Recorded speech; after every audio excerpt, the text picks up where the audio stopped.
Speak your soul. Speak your soul. Just let it go. Let it go. Speak your soul. Speak your soul. Let it flow. Let it flow. Let it flow. Let it flow. Welcome to another session of Speak Your Soul Sessions. This is Slept on Shay, and today we're going to talk about the truth about pretty privilege. So, what is pretty privilege? Pretty privilege is as it sounds, right? Define just what it sounds like. So, people who are perceived as pretty by the general public, just society,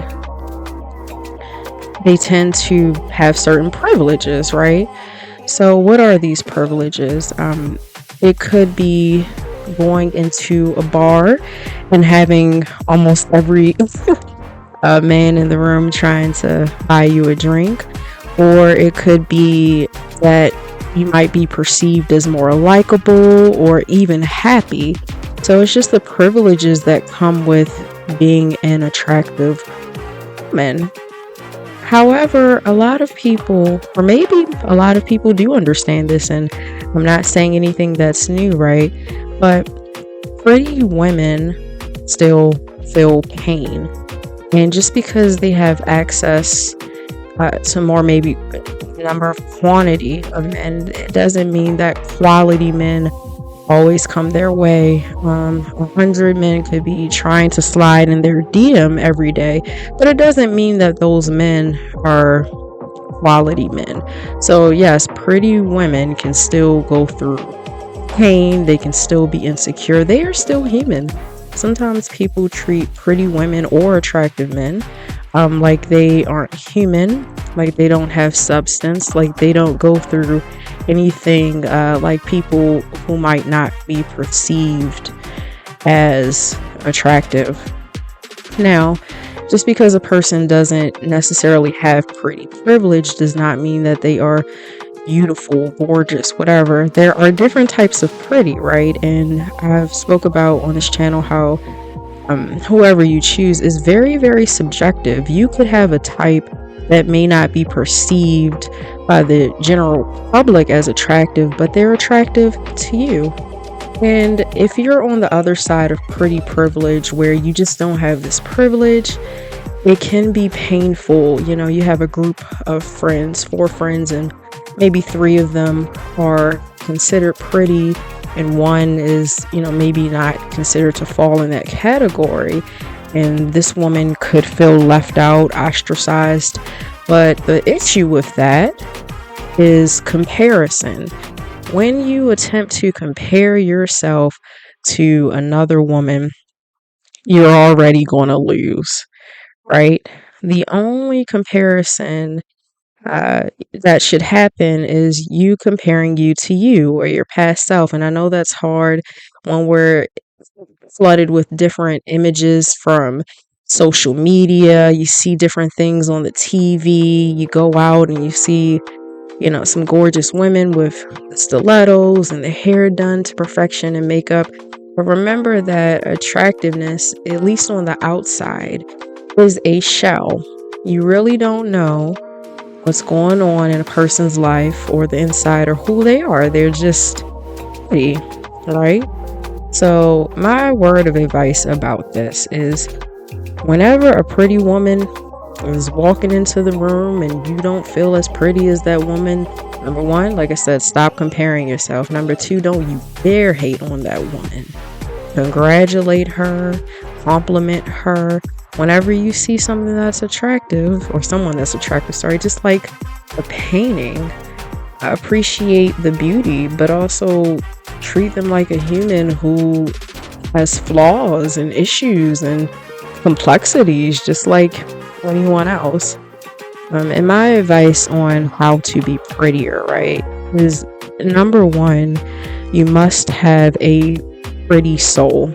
I truly believe that prettiness starts on the inside, and resonates on the outside. Your prettiness from within, your internal beauty, your internal, like being a good person, doing great things, being positive, that's always going to show on the outside, whether you have pretty privilege or not, right?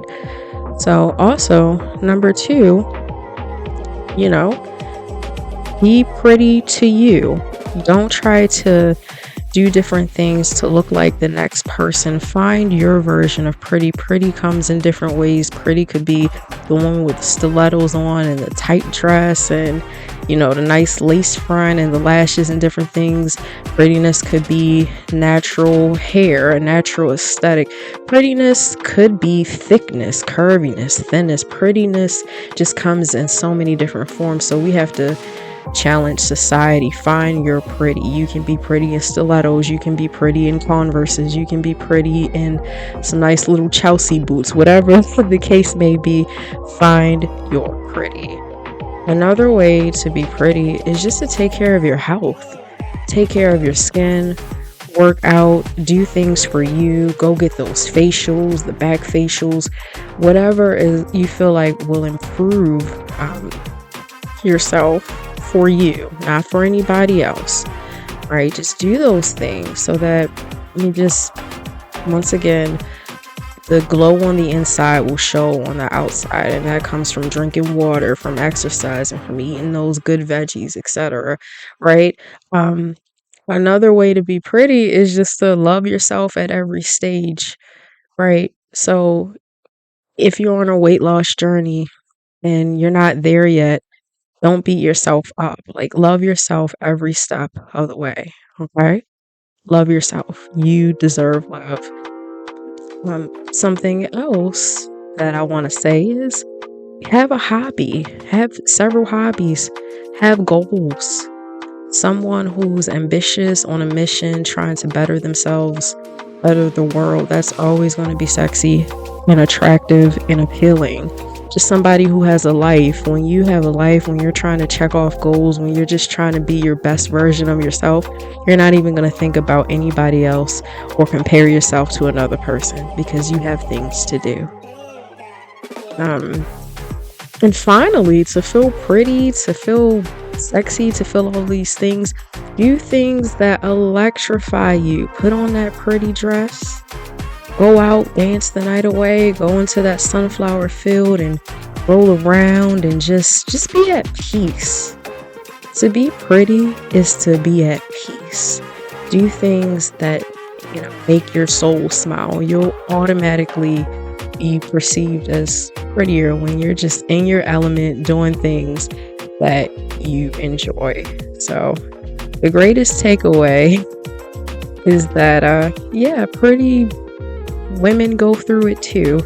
We have to challenge society. We have to stop trying to put attractiveness into a box, understanding that the most attractive people are radiant from the inside. And let's just stop comparing ourselves to other people. Be your best you. Because some stories I've heard from a lot of pretty women is that they're often sexualized, lusted after, and this can happen to any type of woman in any category, but I've heard stories where people just treated them like a trophy, didn't care about their interests, and they still went through it. Everyone is human. Like I said, everybody has their insecurities, everybody goes through stuff. So don't assume that you can determine a person by their shell, right? Okay, all right, yeah. So I think that is a good space to end this. This was like a really, really quick one. It whizzed by, but I felt inspired to talk about pretty privilege. I see posts about this all the time, and I do see a lot of women, gorgeous women on social media, still talking about their problems that you probably have with dating as well, if you believe that you fall outside of that pretty privilege spectrum. Okay. Well, thank you so much for listening. Don't forget to comment, subscribe, share. Tell me your thoughts on pretty privilege. Tell me the pain that you've gone through, maybe having pretty privilege, not having pretty privilege. I really want to hear from you, your comments, you sharing this.